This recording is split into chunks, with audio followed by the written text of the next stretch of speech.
The scriptures tell us that there will be an attempt at global socialism orchestrated by 10 powerful men who wish to control the world. Look at Daniel 2, verse 44, Revelation 17, verse 12. They'll have a period of time. I have a hunch. I'm not speaking for Dan or anybody else. I personally am suspicious that George Soros or his son is not one of those evil men. I also believe that Bill Gates is one of those evil men. You could probably look down the list of our tech giants that are guilty of treason of our country and find a laundry list of candidates for that list of 10 men. But ladies and gentlemen, they are planning right now. By the way, we'll have it completed, about a 7-minute video that we'll have to be able to share with you all probably by tomorrow morning, that we need to get out on social media and get to all of our legislators to hopefully influence the current debate over the White House by presenting the Davos conference from a biblical perspective. But these global elites that wish to rule the world right now are planning to meet in Davos again in 2021 and implement their goal of global socialism. Donald Trump was a fly in the ointment when he was elected under the promise of making America great again. We've put together just a short segment which will be in the final version that'll come out tomorrow, but I want to play it for you now.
Now is the historical moment, the time, not only to fight severe virus, but to shape the system. We have a unique but rapidly shrinking window of opportunity to learn lessons and reset ourselves on a more sustainable path.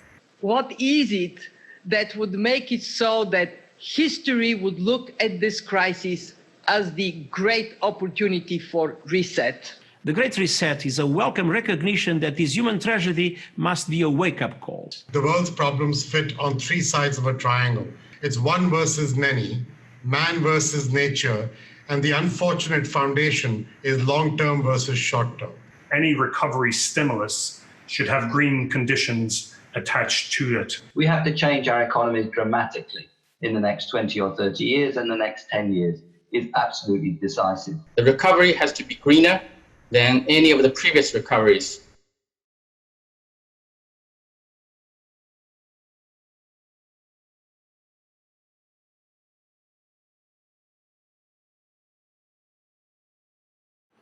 We're committed to conserving the majesty of God's creation and the natural beauty of our world.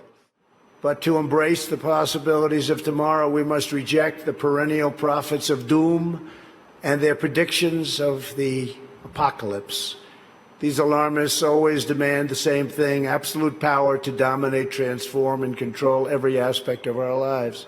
We will never let radical socialists destroy our economy, wreck our country.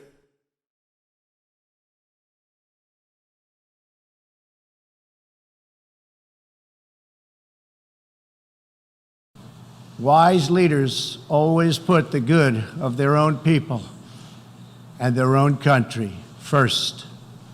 The future does not belong to globalists. The future belongs to patriots.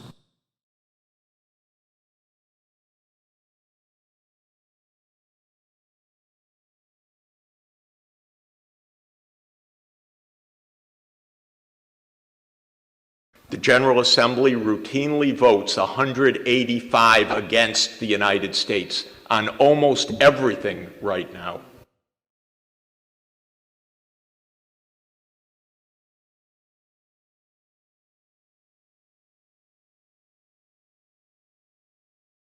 Clearly, I consider the Trump administration a danger to the world, but I regard it as a purely temporary phenomenon that will disappear in 2020.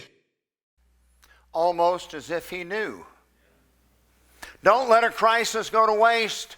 They tried to manufacture climate change as the issue after Russia fell. With that, they've had a hard time gaining traction with that, although they still beat that drum. But now, the pandemic is the crisis that they are using on top of the green movement to accomplish their goal. Notice some of the things. This is the World Economic Forum. By 2030, there will be no private property ownership. Ladies and gentlemen, our founding fathers knew that without private property, by the way, the most precious private property you own is your person. With no private property ownership, that means you don't even belong to you. Notice they stated that the United States cannot be the world superpower. Why is that? Or the one country that in our birth certificate was built upon the laws of nature and nature's God. That the whole purpose of government was to secure our unalienable God-given rights. And whenever any government got out of whack, we had the right to alter, abolish, or throw it off and establish new government. That doesn't fit well with global tyranny. You notice in the flags, what was the center flag in the line of flags here? Communist China. What have we noticed? What group, just as in the 40s and 50s, the Soviet Union had infiltrated our government deeply, now we find the communists have infiltrated our government deeply and our universities and everywhere else. No meat. They're going to control our diet, folks. You read in Revelation chapter 6, it says that 25% of the world people are going to die. You know what's ironic? If you look at video of India, you've got the citizens of India starving to death while cattle are roaming the streets all around them. But they believe those are their dead ancestors.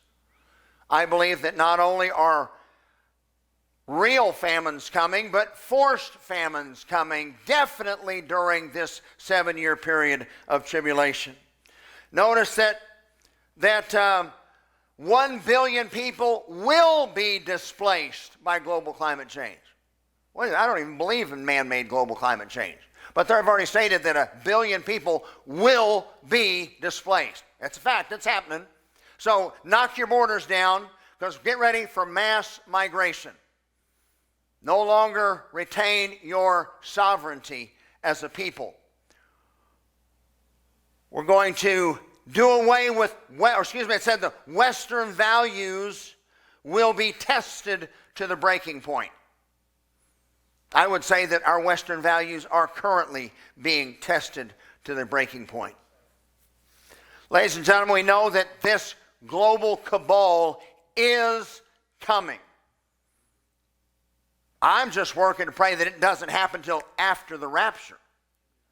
But the scripture tells us that these 10 horns will put forward a front man, a super politician who promises peace. and global socialism will be implemented. Note the verses on the screen if you want to check this out. I used to say it would be a politician like Barack Obama, who was everything to all people. He was black, he was white, he was Christian, he was Muslim, he was pro-marriage, he was pro-gay marriage. He's whatever you wanted him to be. Folks, I'm not so sure that the Antichrist won't actually be Barack Obama, as he continues to hang around D.C. and continues to be the puppet of George Soros. This super narcissist politician will eventually become the absolute dictator, throw off his feigned respect for religion, Revelation chapter 17, verse 16, and demand that he be worshiped, Matthew 24:15, 2 Thessalonians 2:4, Revelation 13:12.